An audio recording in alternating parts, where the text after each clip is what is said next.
반갑습니다. 여러분, 임용시험 공부하기 지겹죠? 많이 힘들 겁니다. 그래서 많이 힘들긴 하지만, 우리가, 선배들 이야기 들어보면, 지겹도록 한 임용시험이 막상 교사가 되니까, 여러모로 쓸모 있는 것도 있더라.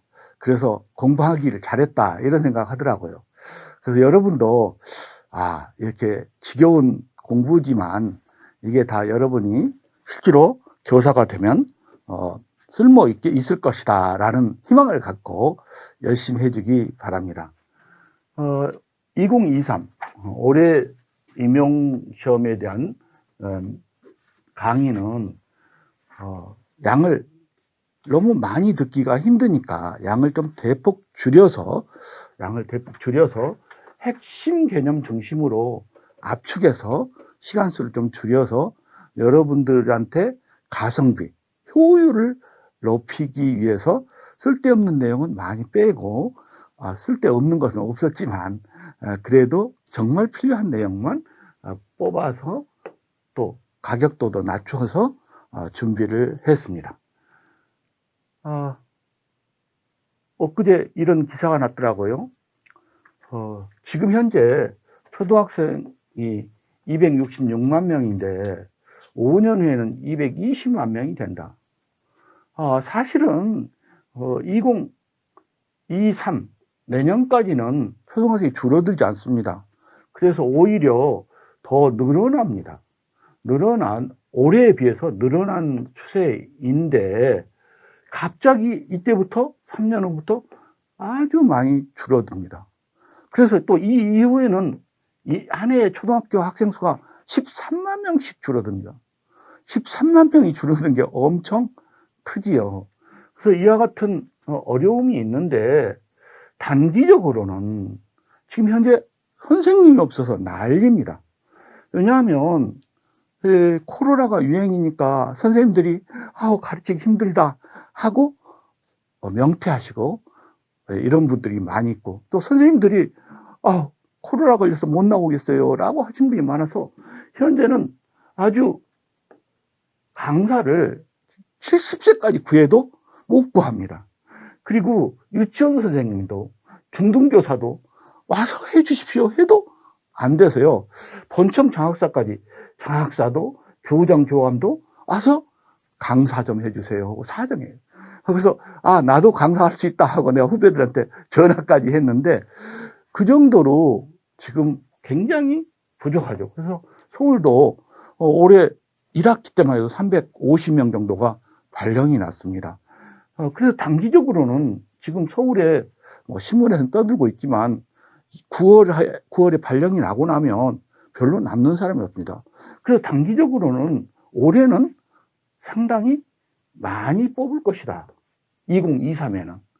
그래서 2023에는 상당히 많이 뽑아서 작년보다 많이 뽑아서 아주 희망적인데, 장기적으로 보면요, 과원교사가 발생합니다. 2026년까지 보면 과원교사란 게 뭐냐면 한 명도 안 뽑아도 있는 선생님이 남아돌아 버려요. 그 과원교사가 얼마 정도 되냐면 현행대로 학급당 학생 수로 하면 2만 6천 명을 현재 근무하시는 선생님을 쫓아내야 될 정도입니다. 그러니까 새로 뽑기는커녕 있는 선생님도 나가야 할 정도예요. 이걸 보면 보통 여러분이 교대생들이 3,500명 정도가 1년에 입학을 합니다. 전국적으로.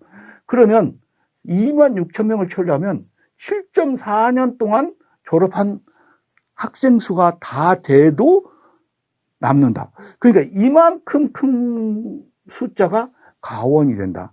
그래서 물론 학급당 학생 수를 낮추겠죠. 낮춰서 있는 사람을 쫓아낼 수는 없는데 새로 뽑을 여력이 정말 적은 거예요. 그래서 적어도 2023까지는 좀 괜찮지만 2023이 지난 다음에는 정말 급격하게 덜 뽑는다. 지금까지도 덜 뽑는 이유가 이때 워낙 13만 명 가까이 막 줄어들기 시작해서 학생 수 줄어들어서 있는 선생님도 쫓아낼 수밖에 없는데 쫓아낼 수는 없지 않습니까? 그게 어려워서 여러분들한테 많이 못 뽑았던 겁니다. 그래서 올해는 포스트 코로나 때문에 많이 뽑을 것 같은데 다음에는 정말 뽑기가 힘들어서 여러분이 올해 합격하자. 올해 합격 못하면 내후년 정말 힘들다. 전국적으로 힘들어요. 이번에도 보니까 각 교대에서 서울교대가 합격률이 한 60%가 좀 넘었습니다. 그곳이 아주 잘한 편입니다. 50% 정도에 머문 교육대학교가 아주 많아요. 근데 이 뒤에 가면 합격률이 점점 낮아질 수밖에 없어요. 그래서 여러분들이 올해 힘들지만 영차 힘내서 올해 합격하자. 그렇지 않으면 힘들다. 이걸 여러분들한테 좋지 않는 소식이지만 팩트라서 전달해 드립니다. 어때요? 여러분, 이거 보는 순간에 숨이 콱 막히잖아요. 여기 이런 데 가서 여러분들이 시험을 볼 것입니다. 나도 이 시험장을 딱 보면, 내가 저기 가서 고생해야지 하고, 이제 숨이 콱 막히죠. 그러면 여기서 1차 시험과 2차 시험을 보는데, 여기 지금 이 교실은 1차 시험 보는 교실입니다. 1차 시험 중에서도 교육과정은 여러분이 다른 데서 공부하고, 나하고 공부할 것은 교직 논술을 공부하죠. 그래서 교직 논술이 20점인데 강원도는 이게 100점이죠. 그래서 강원도에 관심이 있으면 더 열심히 해야 되고 여기에 교직 논술에 20점인데 사실은 여러분 20점짜리라고 공부하면 안 됩니다. 왜냐하면 2차에 심층 면접 공부와 교직 논술 공부는 딱 붙어 있습니다. 그래서 지금 교직 논술 공부를 열심히 해놓으면 심층 면접에 굉장히 유리합니다. 그래서 2차 편하다고요? 2차 한 달 만에 이 많은 걸 하려면 엄청 힘듭니다.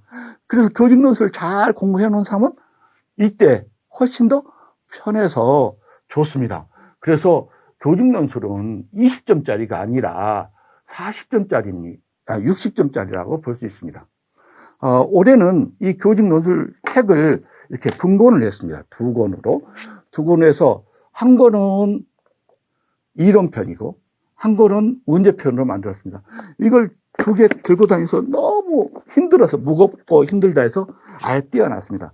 이건 처음에 이론편을 보시고 두 번째 실전 연습을 해서 이것을 보시면 되겠습니다. 그래서 올해는 여러분들한테 사용하기 편하게 체제를 바꿨습니다. 2차 책들이 심층면접, 수업실현, 영어 이런 책이 같이 나오게 됩니다. 제가 제 자랑하면 팔불출이라고 할 수 있지만, 사실은 난 국립교육평가원은 옛날에 교육과정평가원이라고 합니다. 그래서 교육과정평가원, 지금 교육과정평가원 옛날 말이 국립교육평가원입니다. 거기서 수능 출제도 해봤고, 임용고시 출제도 해봤고, 거기서 교육연구사 시절을 5년을 보냈고요. 그 다음에 서울시 교육청에서 장학관을 할 때 임용을 출제도 하고 채점도 해보고 그 다음에 지금 10년째 서울교육대학교 리더십센터에서 임용 담당 교수를 하고 있습니다. 그래서 아마 그 누구보다도 임용에 대한 전문성은 아마 조학교가 있을 것으로 생각해도 됩니다. 그래서 여러분들한테 자신 있게 추천할 수 있다고 말씀드릴 수 있습니다. 강의 목차는 제일 먼저 교직 논술이 무엇인가 개관을 한번 살펴보고 그 다음에 어떻게 작성하는 것인가를 살펴보고 그 다음에 기출문제를 살펴보고 그 다음에 교육과정과 교육학에 대한 정리를 하고 그 다음에 현장 적합성 적자가 틀렸네요. 적합성 배경지식을 준비를 하고요. 그 다음에 논술 역량을 올리는 방법을 하겠습니다. 그래서 여러분들과 함께 이와 같은 순서로 공부를 하겠습니다. 제일 먼저 교직 논술 개관, 교직 논술을 들어가면서 이 시험에 대한 개관을 말씀드리겠습니다.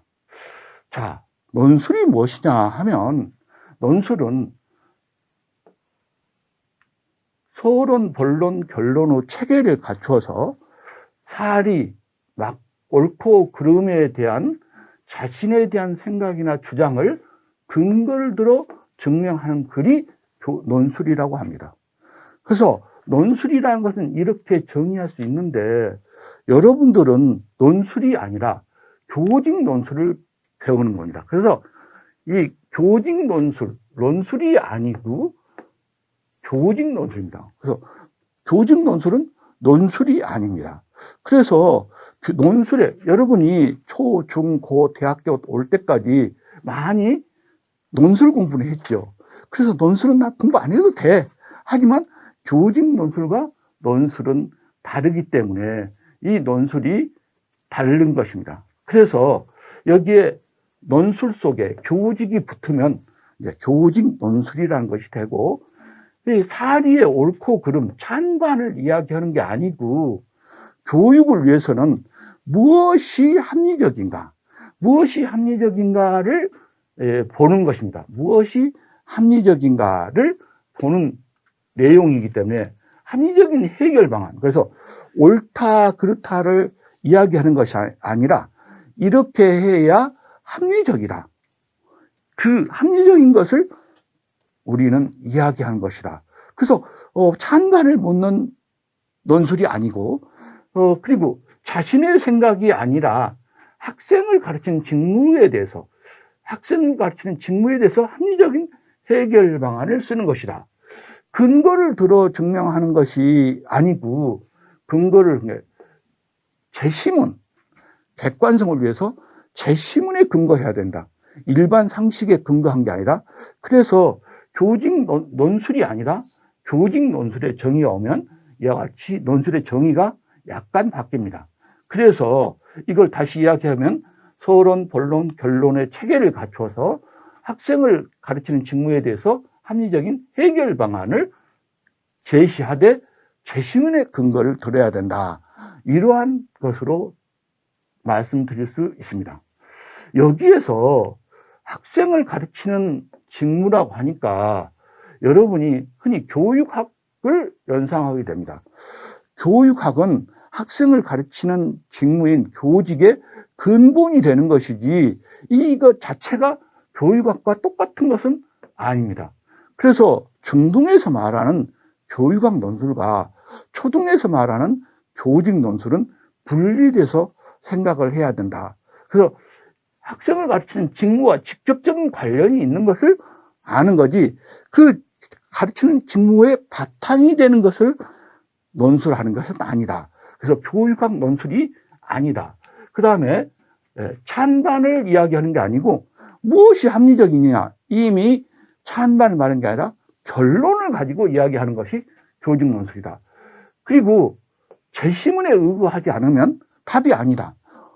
이 재심문 속에서, 이 글 속에서 무엇이 맞느냐를 가지고 주장하는 것이다. 물론 소론, 본론, 결론은 같고요. 제가 9월 달에 9월 학기에 들어가서 논술을 쓰라 했더니 소론을 안 써요. 그래서 이 선생님 왜 소론을 안 씁니까? 하고 깜짝 놀랐더니 소론 안 써도 되지 않습니까? 그래요. 그래서 생각했더니 교육과정은 서론을 안 쓰잖아요. 본론만 쓰잖아요. 그래서 이걸 서론을 안 쓰는 사람과 있는데 서론 써야 됩니다. 서론에 점수도 다 있습니다. 그래서 서론을 써야 됩니다. 그래서 이것을 다시 한번 정리하면, 학생을 가르치는 직무에 대해서 쓴다. 교육학이 아니라 교직에 대해서 쓴다. 그 다음에 이 교육학의 이론을 쓰는 게 아니라 제시된 자료, 정말 문제 속에서 그 자료를 근거로 해야 된다. 자료를 떠나면 사실은 이 세상에 주장하는 진리라는 게 하나만 있는 게 아니라 여러 개가 있습니다. 그러면 다 채점을 해야 되는데 어떻게 채점할 건지 객관성을 띄기가 어렵습니다. 그래서 제시된 자료가 아니면 답이 아니다. 그래서 교직 논술은 논술이 아니다. 논술은 찬반을 말하고 답이 다양하게 응답 자유도가 있겠지만, 교직 논술은 제시된 자료를 벗어나면 답이 아니다. 그 다음에 교사의 관점, 합리적인 주장, 누가 봐도 그렇지, 그렇게 해야 돼 라는 합리적인 주장을 하는 것이고, 주로 핵심 개념을 뽑아 추출하는 것이다. 핵심 개념을, 그래서 키워드, 핵심 개념 중심의 채점이 된다.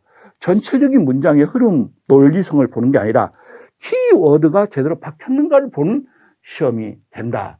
그래서 논술안과 교직 논술의 다른 점을 설명해 보았습니다. 자, 교직 논술이 어떻게 되느냐 하면 여기 한번 보세요. 이건 합격자 평균입니다. 20점 만점에 광주교육청에 합격한 사람은 19.8위입니다. 그러면 99점이잖아요. 이게 99점. 광주교육청의 합격자들의 평균은 99점만 했다. 그러니까 하나만 틀려도 떨어질 정도로 점수가 나쁘다. 서울이 95점, 95점, 95점. 강원도도요. 95점이라는 것은 엄청 높지요.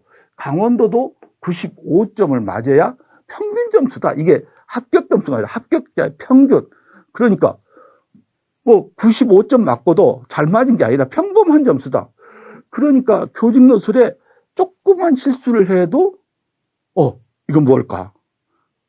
떨어지는 게 굉장히 쉽습니다. 그래서 나도요, 사실 여기서 큰 소리 치고 강의하지만 그 문제를 보고 한 개, 두 개는 실수할 것 같아요. 내가 시험장에 갔다 해도.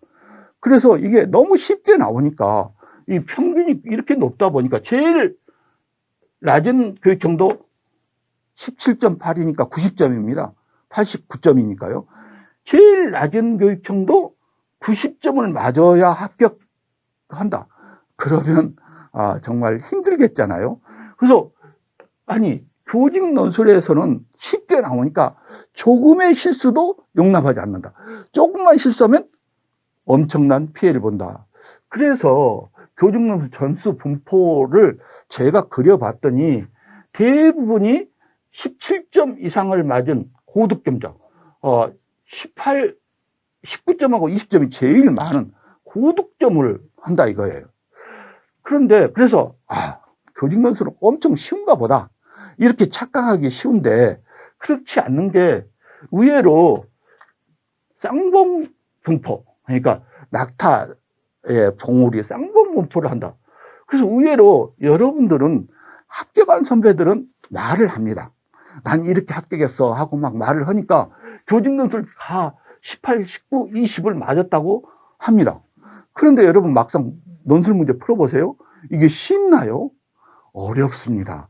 그래서 합격자들이 말하니까 교직 논술이 공부 안 해도 연습 안 해도 쉬울 것처럼 이야기를 하지만 실제로 나하고 연구실에 찾아와서 서울교대 학생이 떨어진 사람들은 이런 애를 많이 말합니다. 저요 12점 맞았어요. 13점 맞았어요. 14점 맞았어요. 이게 10점부터 13점대가 꽤 많이 나옵니다. 이상하게 15, 16은 낮고 여기에 많이 나옵니다. 그래서 키워드를 제대로 못 찾는 사람은 많이 있고 여기에서 6점, 10점을 손해 봐버리면 다른 사람보다 여러분 6점, 10점이 엄청 차이입니다. 임용시험에서 여기에서 이 차이가 난 것을 극복을 못한 사람은 이게 당락의 근본 원인이 됩니다. 20점짜리니까 별거 없다. 나중에 시작한다. 이제서 시작하잖아요. 교육과정은 일찍. 그렇지만 분포를 놓으면 이 사람들은 떨어진 사람들이니까 조용히 말을 않고 있지만 남들은 18점 다 맞는데 남들은 19점 다 맞는데 난 11점이다, 10점이다, 12점이다. 이런 경우가 많이 나온다. 그러면 내가 떨어지는 게 결정적인 원인이 교직 논술이 되어버린다. 그래서 이것만 보고 너무 쉽고 나도 19점, 20점 다 맞을 거야 생각해갖고는 안 된다. 많은 연습을 거쳐서 숙련을 거쳐서 이게 20점 가까이 맞지 않으면 합격하기 힘들다.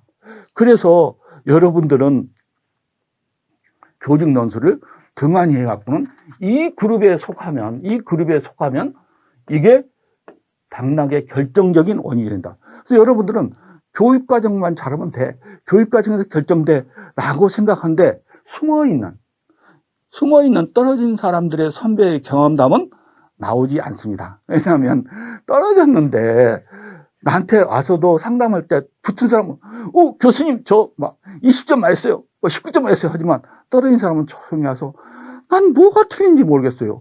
똑같이 다른 친구들하고 썼는데 나는 12점이에요. 13점이에요. 와서 웁니다.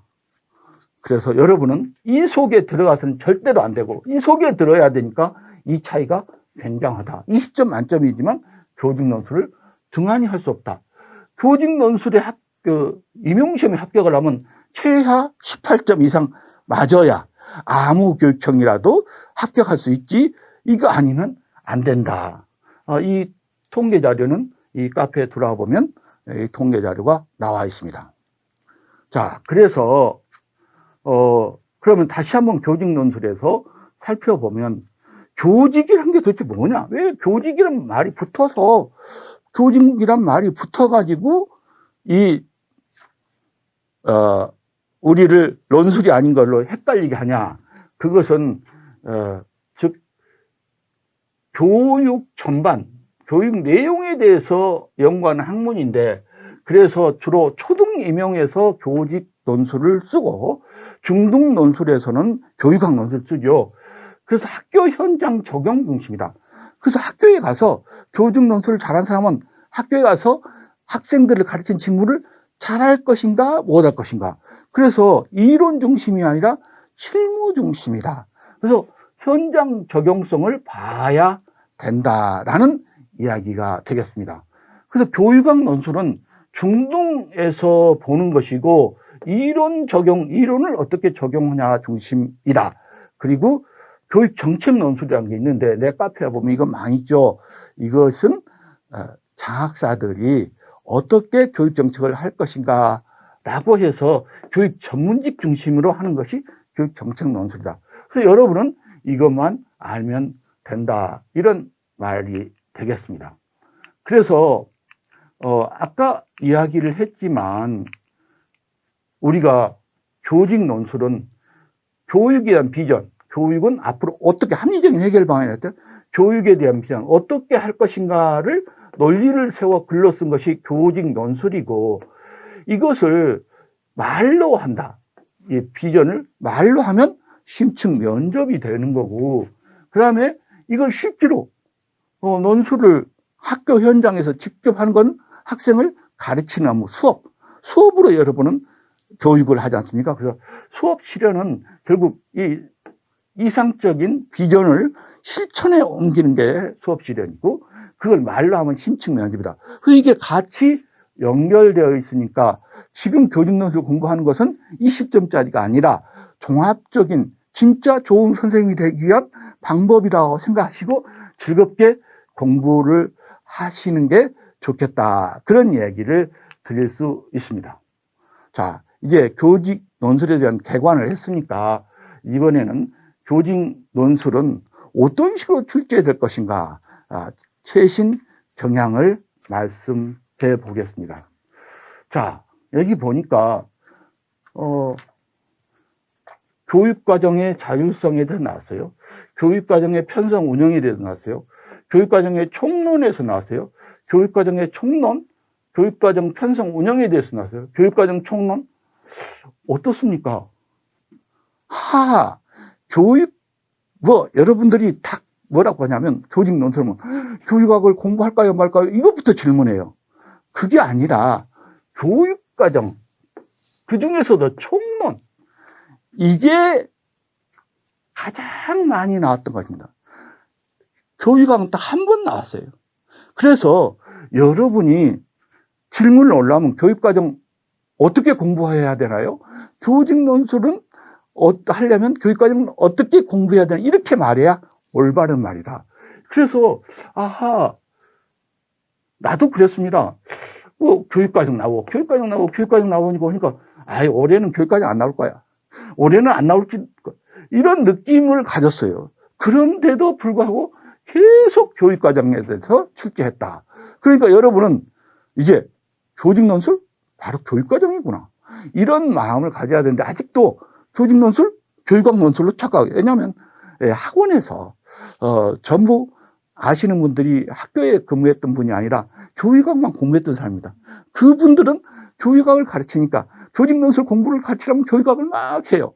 그러니까 이제 학원에서 그렇게 이야기하니까 여러분 하지만 실제 방향을 보면 이렇게 된다. 그래서 어차피 교육과정은 또 교육과정에서 또 시험이 있지 않습니까? 그래서 교육과정은 총론 열심히 하고 또 총론 해설 열심히 보고 그렇게 해서 교육과정에서도 교육과정 총론을 보고 조직 논술에서도 맞출 수 있도록 작년에 나왔으니까 재작년에 나왔으니까 교육과정은 빼도 될 것이다 라고 생각하는 것은 잘못된 생각이다. 그래서 교육과정을 열심히 해서 교육과정 총론은 불변의 법칙이다. 언제나 나온다. 이런 생각으로 잡아서 교육과정 총론은 계속 나왔는데요. 올해는 안 나올까요? 물론 그 말이 맞을 수도 있어요. 그렇지만 이거 빼놓고 하면 뭔가 위험합니다. 그래서 교육과정 총론을 하시기 바랍니다. 그 다음에 국가교육회의에서 항상 요새는 정책을 국가교육위에서 많이 정하잖아요. 국가교육에서도 꼭 교육부에다 건의했습니다. 앞으로 임용시험은 현장 적합성으로 높일 수 있더라고요. 현장에서 써먹을 수 있는 것을 해야지 이론상으로 아무 소용도 없는 그런 것을 열심히 가르치면 또 출제하면 안 된다라고 딱 이야기를 하고 있어요. 그래서 이제 내 책에서도 현장 적합성 과목을 별도로 나온 것은 현장에서 알 수 있는 것들을 해야 된다.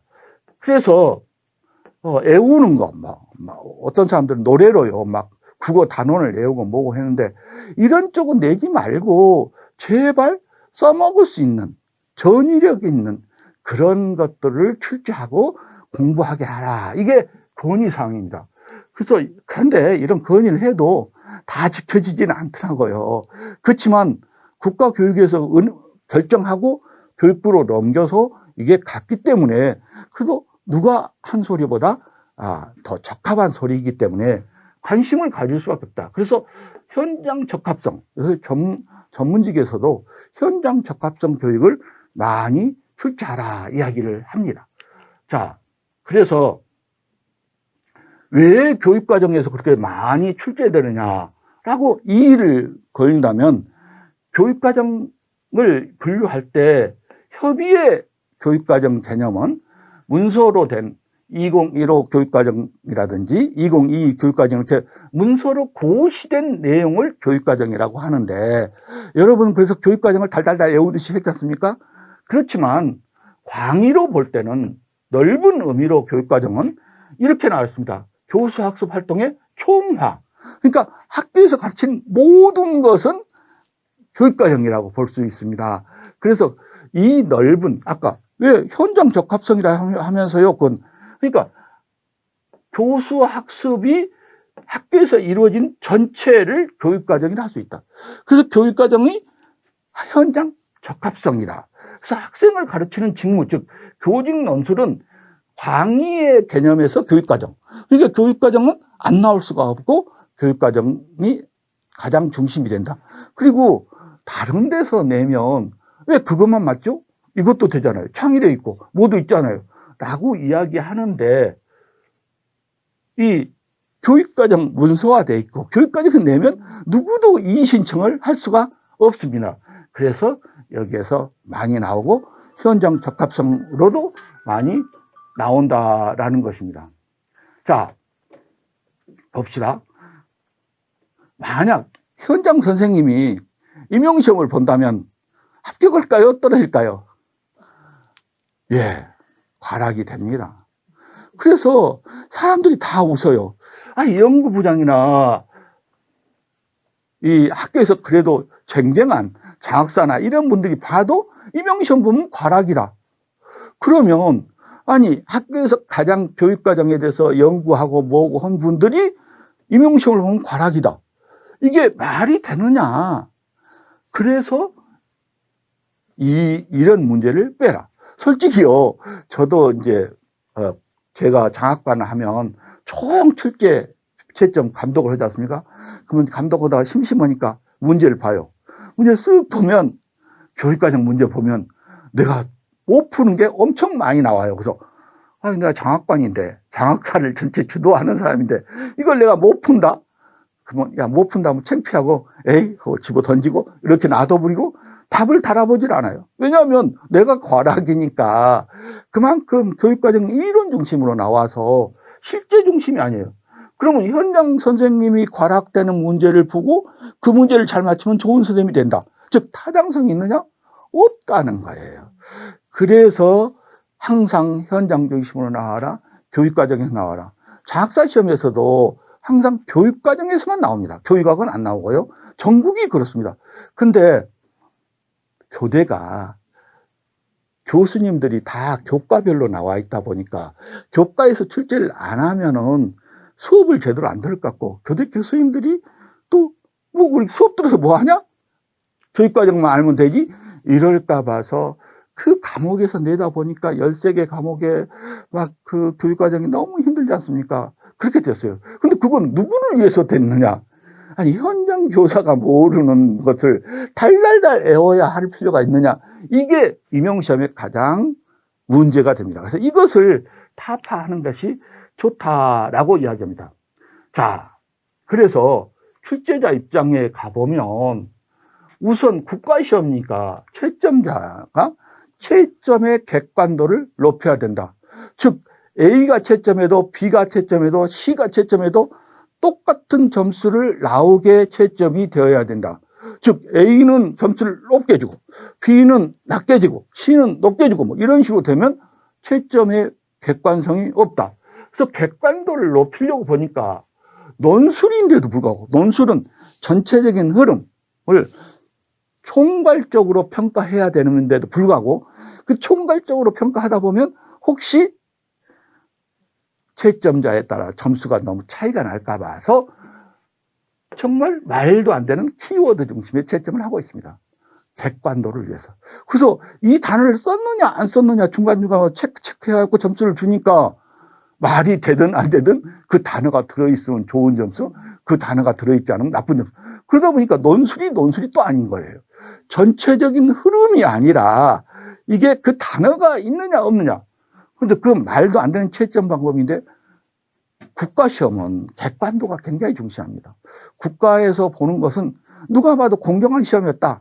누가 봐도 이건 채점 결과가 똑같다. 이 말을 하기 위해서 부득이 나온 게 키워드 중심의 채점이다. 그래서 논술이어서 흐름 중심으로 보는 게 아니라 키워드 중심이었다. 전에요. 항상 고등학교 때 101장에서 또 글쓰기에서 우승을 했던 사람이 있어요. 자기는 자기는 그 아버님이 선생님이었고 또 논술을 잘했어요. 그래서 그 여자분은 나는 논술은 잘한다 하고 항상 했어요. 그래서 그 남친이 하나 있었는데 그 남친은 잘 못해요. 이과 출신이에요. 그래서 야 글을 이렇게 쓰면 되냐 앞뒤가 안 맞는다 뭐 어쩐다고 항상 구박을 당했어요. 근데 결과가 어떻게 됐게요? 논리적인 그 애는요 전국 최고점 맞았어요. 남친이. 근데 그 항상 구박했던 친구가 과락 맞았어요. 논술에서 과락 맞았어요. 과락 맞아서 교육까지만 좋은 점수를 맞고도 아예 떨어졌어요. 그러니까 이 남자친구도 점수를 깔 수가 없어요. 자기 여자친구 창피하잖아요. 미안하잖아요. 밤낮 구박했던 그 사람은. 그래서 뭐가 되냐? 키워드 중심의 채점을 하기 때문에 흐름 중심이 아니라 그게 맞냐 틀리냐를 중심으로 했기 때문에 이와 같은 결론이 나왔다는 것이고요. 두 번째, 타당도를 따집니다. 타당도는 아까 내가 현장 적합성이라 했잖아요. 이 시험을 잘 보면 선생님이 되어서 훌륭한 선생님이 될 수 있으면 타당성 있는 시험이고, 그러니까 임용시험 수석 합격자가 선생님이 되니까 영 형편없다. 그러면 그 시험은 타당성이 없죠. 그러니까 현장 교사가 받고 과락이 되는 이런 시험이 아니라 현장에 써먹을 수 있는 시험이 되다 보니까 이 현장 적합성을 올려라 하고 있어요. 그러다 보니까 어떻게 되나요?